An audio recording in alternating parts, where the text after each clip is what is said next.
This is IA Forward, your playbook for success as an independent insurance agent. Now, here to help you knock it out of the ballpark are your hosts, Shane Tatum, Tanya Lead, Mike Basil, and Robbie Jabbour. Welcome to IA Forward, and welcome to Shane's favorite week of the year. It is Christmas week. Hope you guys are ready for an incredible holiday celebration with your families and with people that you love.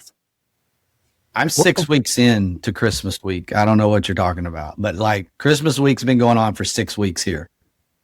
It's really easy to love Christmas when your entire shopping experience is hitting up the gift card tree at the local supermarket. So I one-upped it. It actually got better this year. So a little update. My incredible, lovely bride of 30 years, I can officially say that now. She did an Amazon Christmas list. So it was click, click, click. Nah, not that. Click, click, click. Shipping address, correct credit card, done. Check, done. So, yeah, I know. Everybody on listening to this podcast is going to be like, oh my God, he's terrible. But I clicked with a lot of thought in mind.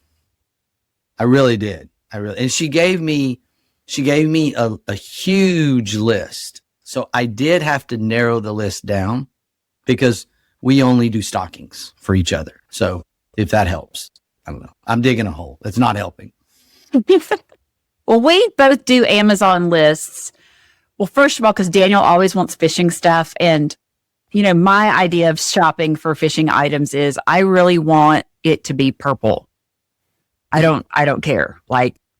So he's really specific with fishing stuff. So he just sends me a list of all the things that he needs. And then when people ask me, what does Daniel want for Christmas? I can say, these are the fishing items that he wants. And then I do a list for the same reason. So if somebody asks, hey, you know, so anyway, we do the same thing, but slightly different way. Well, I'm Mike, going to go ahead and address the elephant in the room. Is Mike soloing today as our permanent guest? Robbie's not with us. And I mean, he made it for 2 episodes. So, I mean, I know it's Christmas time, but it's like, does the world think that we fired Robbie from the podcast after 2 episodes of the what do we call it? The Quad Squad now? the Quad Squad. Yeah, why not? So now we're the triple threat today. No, it's just he's out Christmas shopping because he doesn't do his on Amazon. Yeah. Yes, we do the Amazon. We do purchase things on Amazon, but there's no lists. You guys are cheaters. Oh, you got to go do it on your own. Like no. No. Yeah. No. Then I always do surprises too for the cute boy. Like I pick up things throughout the year, and I always kind of like he'll mention something random, and I have this whole list that I keep up with throughout the year. And then he's always shocked. He's like, oh my gosh, I mentioned that back in March. And I'm like, I know, I wrote it down. So that's impressive. Writing it down like that is impressive. I've thought about doing that. Then I forgot. And that's as far as it went, right? Yeah. Well, one of the beautiful things about being a girl dad is it's like having 2 little Christmas elves in your employment, and they say, hey, Dad, Mom said this, or hey, Dad, have you thought about getting Mom this? And so it's incredible. So there is one surprise gift this year that's not on her Amazon list that I think she's going to be ecstatic about. So we'll see. Is there like an age where that started? Because I'm going to tell you, I tried that with my 16-year-old, and she asked me to leave her room. I've always done that for my mom. And that was actually when Shane was telling that story. I was thinking, this is really the first Christmas that I haven't had my dad asking me that, right? Like last year, he passed away right before the Christmas season. So we'd already had those conversations. Yeah. And so this is the first Christmas since I was probably 12, maybe, that I haven't been the elf for Dad. So I'm glad I could bring up that sadness to you today on the podcast. So thank you. You're welcome. Thank you. no, but Great those are really job, great memories though, right? So those are good great memories, memories right? with my dad. So yeah, Mike, there's something going on at your house. Yeah. Maybe it's a Southern thing. Get out of my room. You got to work on that. Hey, I need some help here. I really need you to help me. No, I mean, mine are out of the house. So I think it's out of pity. I really think it's out of pity for Dad. Like, he needs help. So we've got to help him. We've got to step up. Mom deserves a better Christmas than what she's going to get if we leave Dad alone. I think that's really what it comes down to. Right. Because it's going to be gift cards. With it being Christmas week, so many agents are not in the office as much. It's a great time as a business owner or as someone that's thinking about becoming a business owner to really start thinking about 2026. And for us, historically, that has been trying to figure out what our word of the year is. Words have so much power, and figuring out what you need in your life for the next year, what you want to have change, what you want your focus to be. I want more Buddy the Elf in my life. That's why I think Mike has the Buddy the Elf t-shirt on today. I hadn't commented on that yet, so I thought that take that opportunity to say that before I got into my word of the year. I don't know. It's pretty glamorous there, Mike. Great job. They're showing Elf at the Blue Wahoo Stadium on Friday night here. So they're doing the movie, and they had this big Christmas light walk thing all throughout our minor league ballpark. Who wins, ballpark of the year every year. And yeah, so they're showing Elf. Cool. I thought about you, that you'd like to come do batting practice and watch the movie at the same time. For sure. We've got It's a Wonderful Life going on in our local downtown theater here. Pretty excited about that. So that's pretty cool. They're doing that here too. Our tickets are for Thursday. Yeah. That's crazy. It's cool. So I went with a phrase of the year this year, which is different for me. I've had word of the year for several years now. And so my phrase, drum roll please, is embrace chaos.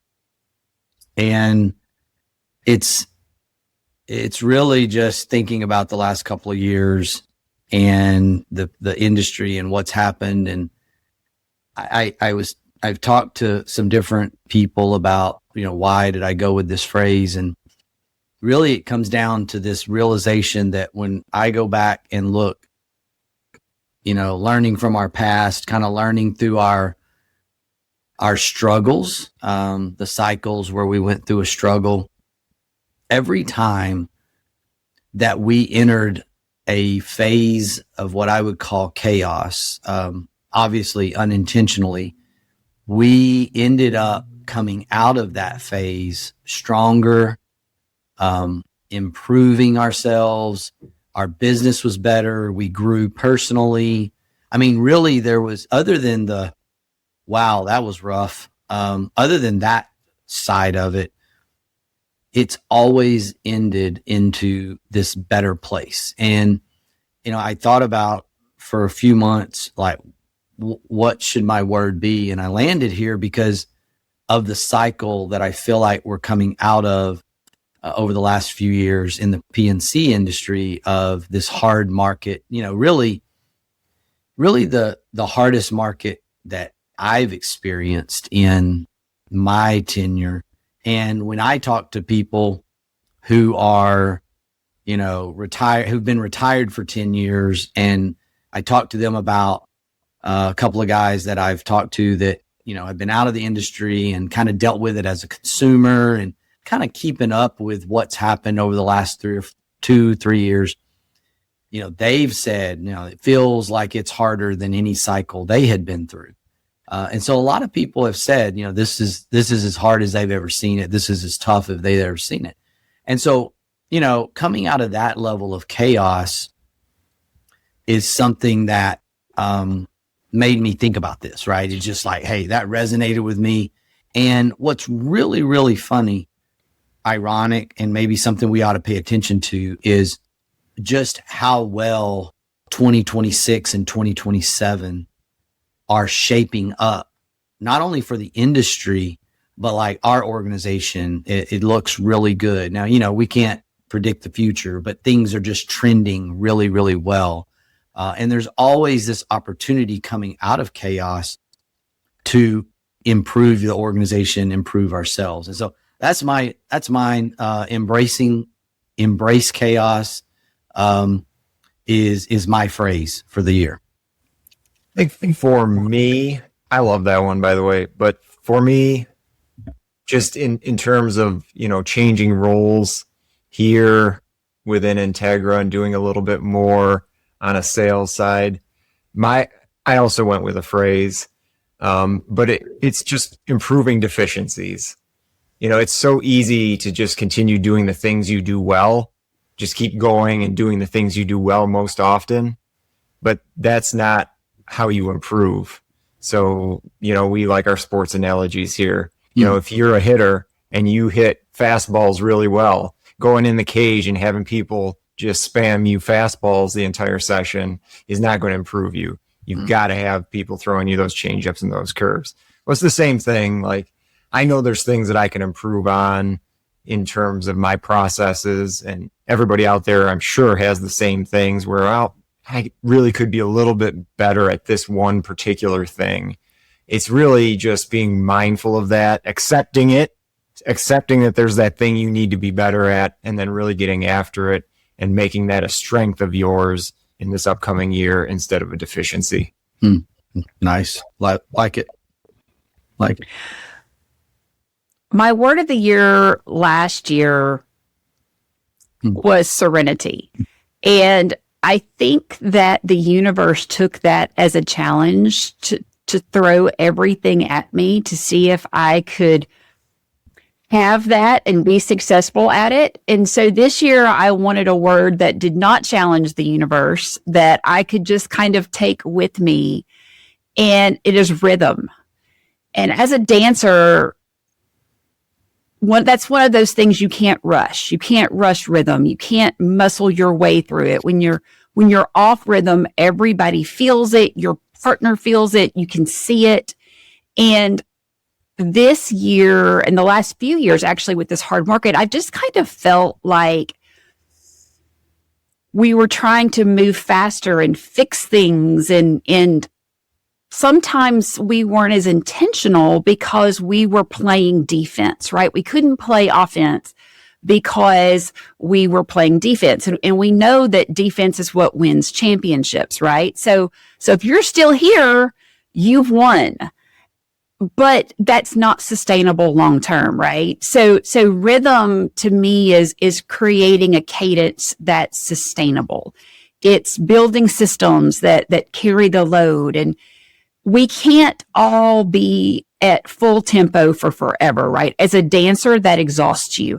And it does the same thing as a business owner. So figuring out what your rhythm needs to be. Sometimes there's time when that rhythm slows down. Sometimes that rhythm speeds up, but making sure that the movement stays smooth and that it strengthens you. So you're not, so basically that you're being able to lead with intention and figure out what rhythm works best for you throughout the good times, the bad times. Shane talks about staying on an even keel, and I would love to be that person. And I've tried to be that person, but that's not who I am. And there are times that I get really excited, and there's times that I get nervous, and all of those things. And that's part of the rhythm that makes me me. So that's my word for 2026 is rhythm. That's good. I love rhythm as well. And I think those are really good. And, it's funny that you've picked rhythm. I've been thinking about using the phrase in my head. I haven't actually said it to anybody, except for, the conversations that I have with myself, which is often as I get older. I don't know if that's something, that's coming that we all need to be aware of about me. But, I've been thinking about rhythm in a lot of things, like rhythm in my calendar, and just also I've heard some conversations around that word and that mindset. Kind of the next phase of work-life balance is rhythm, right? Like finding rhythm in our work, and how we balance just work and family. And I think that's probably better than the phrase work-life balance, is like a work-life rhythm, right? Because I'm not really sure that you can be successful in today's society without having some, grind and energy and just getting after it and putting your head down and going to work. I'm not sure if it's possible. And we have this society that's obviously that celebrates achievement, right? This achievement society. And so finding rhythm in that, I think, is really important. And so I think that's really cool. It's great. That's the first time I've heard either one of you guys talk about that, whether phrase or your word. I think rhythm is a really good place to be coming out of a hard market cycle too. Is, I'm the even kill guy. And I actually interpret that as a rhythm kind of feel. I think about when you said that, the first thing that went into my brain is like basketball, right? To come back to a sport that we maybe don't talk about a lot around here, or maybe on this podcast. Are you guys basketball fans? No. No, I do not like basketball in any way, shape, form, or fashion. Okay. All right. Well, you're just going to hear me out anyway. Because I said so. And so, basketball, I've always been an admirer of basketball players as athletes, because if you play basketball on full throttle, so what was the word you used earlier about, you can't go at top speed the whole time. Full tempo. Mm-hmm. Thank you. So, if you think about basketball, I always think about this. Emma's freshman year, my youngest daughter's freshman year, she was still playing basketball. And the coach, her and another girl, were really quick and really good athletes. And the coach, I love the way the coach played. And the coach wanted them to play like organized chaos, to bring that back into focus here. And it really was like an organized chaos type of environment. Like he wanted to full court press on defense the entire time. Like that's just what he did. And it was just up and down the court. And it was perfect for the girls that he was coaching. That group of girls was really athletic and really good at that. And they had been blowing people out, and they come up against their first real competition about 8 or 9 games into the season. And in this particular case, it was another really good team, and that team had a deeper bench. And so we rotated, we played about 7 girls, like 5 starters plus 2 coming off the bench. Whereas this other team was playing a full 10, and they weren't falling off much when they went from their first 5 to their second 5. And our girls are pressing. We built like a 15, 16 point lead. And then somewhere about halfway through the fourth quarter, our girls just ran out of gas. Like they were just nonstop the entire game. We lost. We ended up losing, gave up the lead ended up losing.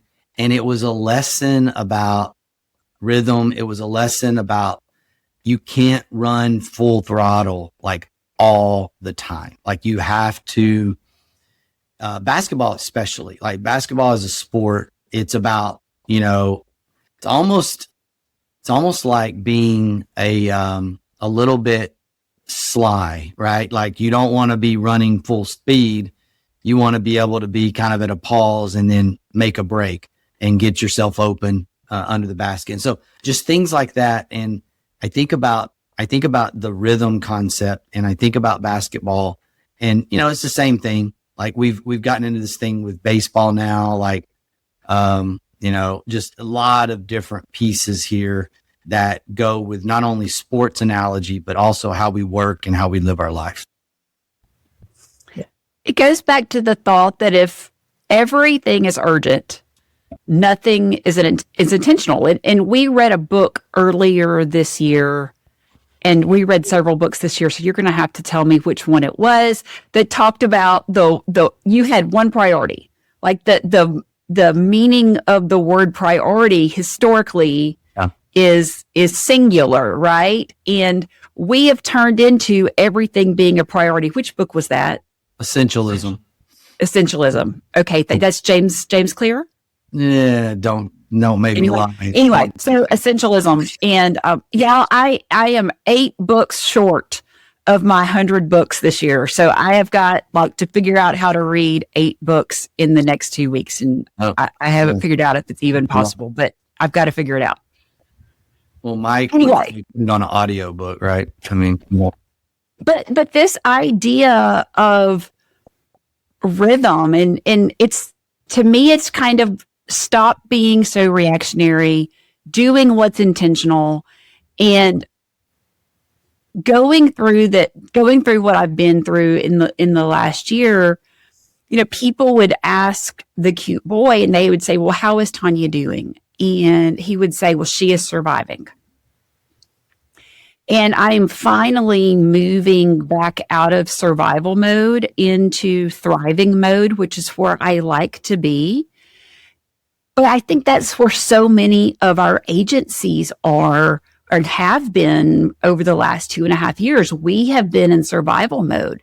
And sometimes when you stay in that survival mode, it takes something intentional to move back to thriving. Yeah, I like that a lot. It's interesting. So you guys went in one direction with it, and the first thing that popped into my head was a slightly different direction. I, like Tanya, definitely am a high and low guy. Like Shane's always right here in the middle.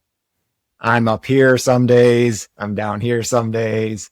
Like that's just the way it is. But I think it's important, especially when you're doing something sales-based, which most agents are doing some measure of sales. If you're a solopreneur, of course, all of it is you. It's important to keep that rhythm or even keel throughout the highs and lows of your sales process. You're going to hit on some big accounts, and you're going to not get some of them, and you're going to ride that wave, but it's exhausting to ride that wave. So if you can kind of work your way through not having the peaks and valleys be so high, right? Take those peaks and bring them down 2 notches, bring those valleys up 2 notches, and just try to stay a little closer to the median.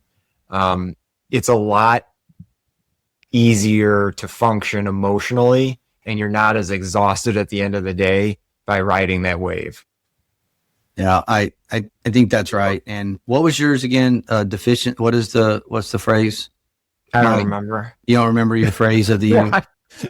You've already forgot it. You've already moved on. Improve on deficiency. Improve on deficiency. Yeah. So, the first thing that I thought of like just now is when you say that, because agents have been in survival mode, which is true. That's Tanya's right there. Like they've been in survival mode for a couple of years, and it's like, hey guys, I'm just trying to breathe every day. Like I'm just trying to figure out what I didn't get done. And, it's hard to say, how do I improve my deficiencies when I'm trying to survive? And I think that's the thing that you have to, I'm going to bring this back. I say this, I end up back here so many times.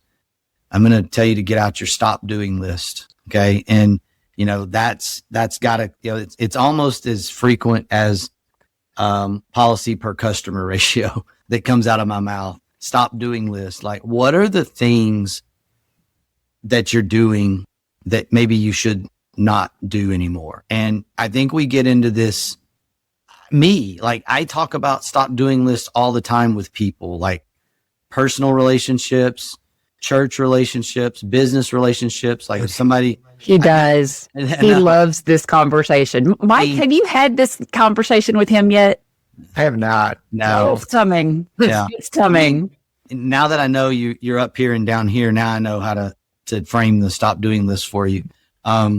It's like we think because we've done something for so long, or we've normalized sometimes we've normalized stuff that maybe we shouldn't have normalized. Like I've got to do this. Well, the question is why? Like, are you sure you have to do that? Like, do you really need to do that? That's a fair question that everybody has to ask themselves. And here's the end of the year opportunity to ask yourself that. If you feel like you're in nothing but survival mode, that you have no time to improve on deficiencies because you don't know where you're going to get time to do that. Then it becomes one of those things around, well, what am I doing that's causing this? Am I trying to remarket every single customer because every customer that calls me, I am panicking that I'm going to lose them? Because the reality of it is that hasn't necessarily been true, right? Now, agents might have thought that was true and kind of responded out of fear by saying, well, I have to remarket every one of my clients because their price is going up. Well, everybody's price was going up. So you didn't have to do that, but we've conditioned ourselves as independent agents because we have choice. We've conditioned ourselves to tell our client that, yeah, well, we can remarket you, we can do this. Well, you don't make any money as an agent by rewriting accounts. It's sort of a myth, right?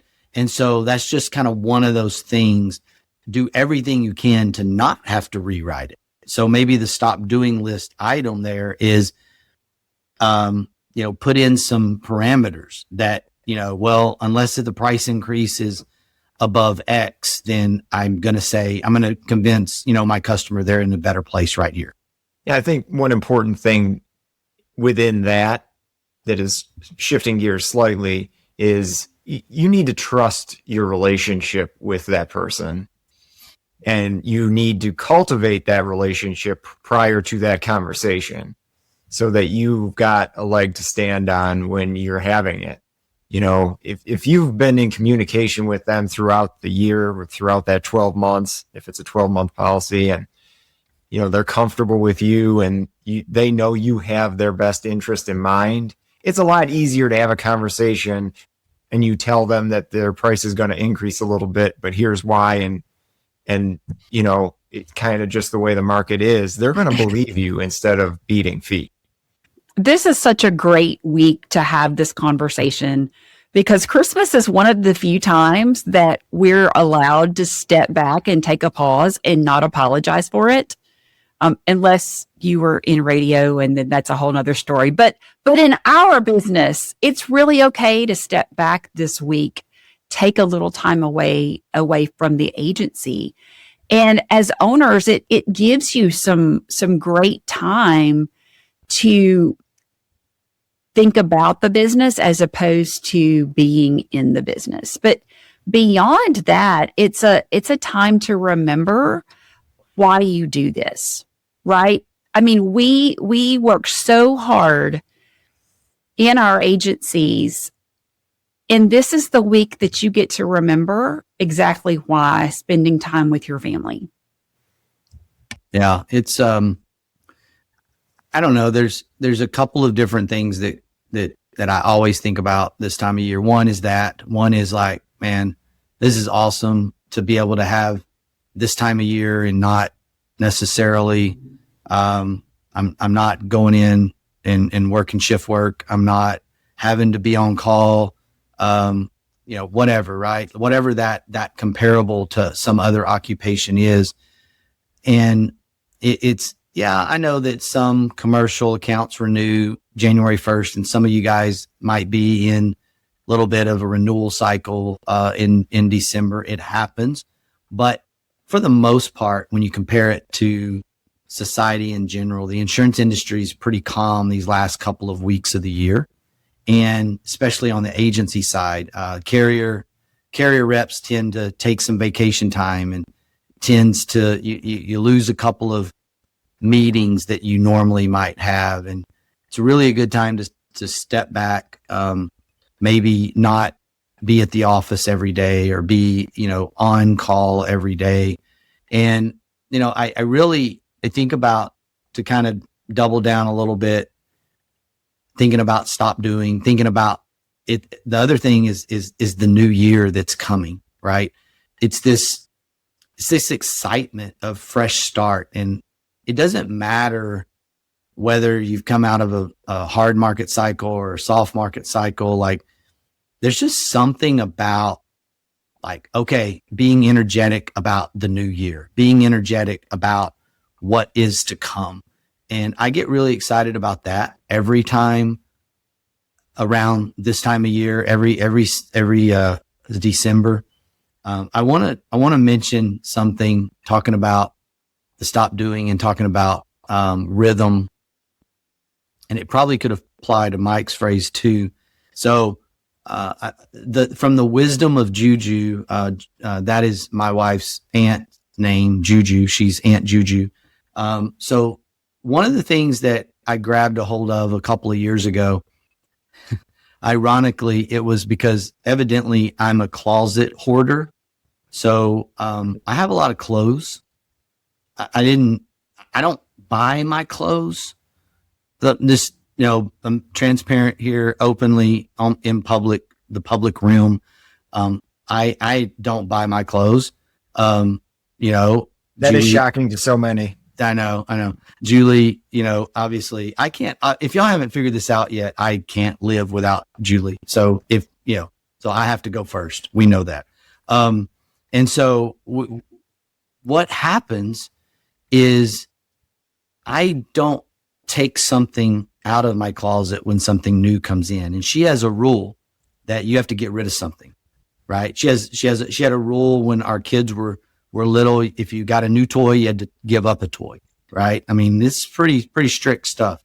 And because we're not letting stuff, pile up around here. We're not going to hoard our stuff, right? And what happened is, I think she actually heard this from someone else. It was like, she would take me through the closet and like, you never wear this shirt. I was like, no, I don't really like that color. And she's like, okay, gone. And I'm like, well, what if I need it? Right? That's the conversation that we're going. I was like, does it give you joy? This was the phrase, right? You've probably been down this path too, Tanya. Does Marie Kondo. Okay, so there you go. So she probably got it from, does it give you joy? I didn't know where the creator of that was. And I'm like, no, it doesn't give me joy. Like, no. And then she goes to the next shirt and I'm like, now that shirt, I love that shirt. It feels great. Like, that shirt gives me joy. So we keep it. And so I kind of learned, and I'm wanting to kind of integrate that into this rhythm conversation. Like, if something is not giving you joy and it can go on your stop doing list, then it needs to be number one on your stop doing list. Like, why are you doing it? Right. And I think there's so many agency owners who keep doing things that don't give them joy, and they think it's because they have to, right? Like, well, I don't really love commercial lines insurance, but I have to do it because everybody else is trying to get into commercial. No, you don't. You can be very successful in personal lines, or, everybody has a personal lines book and I love commercial. So I guess I got to do a little bit of personal lines too, because everybody else is doing it. Well, does personal lines give you joy? No, because if it's not going to give you joy, you're not going to be successful at it. Right. And I think that's also part of this. There's some limits to that now. Like, I don't feel like calling these customers. I don't feel like doing payroll. It doesn't give me joy to call those customers. Yeah, that doesn't give you joy. I mean, there's some things you got to do, right? I mean, come on. But there's also things you can outsource, right? Like there's also the outsourcing mechanism there. I think one thing to piggyback off of what you were talking about earlier about the excitement of the upcoming year, it's great to be excited about what's coming and what's in the future, but it's also important to stay grounded in the spot you are currently in the day you currently are in, and finding joy in the things that you're doing in that day and in that moment. So don't get too far ahead of yourself on anything about next year. Also focus on yourself in that day. It's probably a little easier for me to say that now that I'm getting into these older kids, 16 and 13. I know that certain things are certainly going to start changing soon. So that's top of mind for me, is like, enjoy this Christmas because the next one could be different, Absolutely. And so just stay where you are, grounded in that day, and enjoy those moments. The work's going to be there in January. So will opportunity. Christmas just reminds us of who we're doing this for. And even if you have teenagers, one day they will get over it. If they tell you to leave their room, leave me alone. Get out of my room. I pay for this room, Missy. Yeah.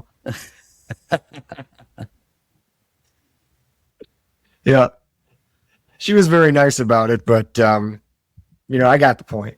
Yeah. The message was loud and clear. Yeah. Speaking of messages, one of the things that does make the Integra Partner Network so special is our faith. And this is a season, of course, that's based around that. And I always love when Shane shares a little bit about that on our Christmas episode. So you want me to preach is what you want me to do. You put me on the spot to preach a sermon and I've prepared nothing. No, just kidding. Absolutely. We don't, shy away from that. And, we get so lost in the busyness and the commercialization. We've been on Amazon already on this episode, right? Like, just the reality of what we're doing in society versus really, how we even got here. And, obviously, just the birth of Christ and, the celebration of that time of year is something that, we think is special. And it is something that, going back to kind of looking back into who in our family, like one of our traditions that we started when my girls were really little, is every Christmas Eve, I read, Luke 2, and we still do it. Like our 20, 26 and 21, like when they come home, like we still do it. And eventually I know, to Mike's point, eventually that's going to end. Marriages are going to happen. Matter of fact, one coming up in 2026, talking about big years. But, at some point they're going to wake up on Christmas morning at their homes and with their families. And, so I take that, I think about that, and I think about, being in that moment, to Mike's point, reading scripture, opening the Bible and talking, with your family. And I know, right, the holidays, and there's so much potential issue there that comes up with strife, But it's just a time where we shouldn't have to be there, right? We should be able to sit down as family members, and we should be able to celebrate, the reason for the season. And I think that's something that is always important because, to not let go of my stop doing this theme on this podcast. If you can't slow down for a few days and rest and be with your family and reflect and, really just what is Christmas truly about? Like, understanding that the manger was probably a cave. Okay. Right. It's probably a stone cave. It wasn't what we put out in the manger scene.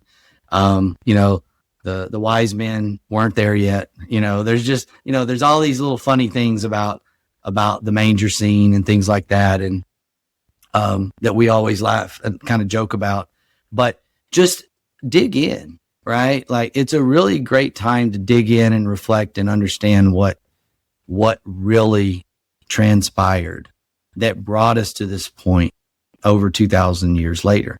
And that's something that we always try to do here at Integra, and it's something that we encourage our families to do. Merry Christmas. Thank you so much for listening to us.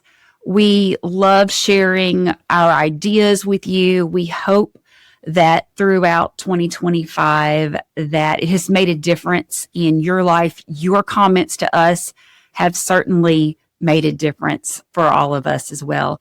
I'm going to leave us today with this quote from endurance athlete Mark Black. Sometimes the most productive thing you can do is rest. Attitude to choice. Make a great one.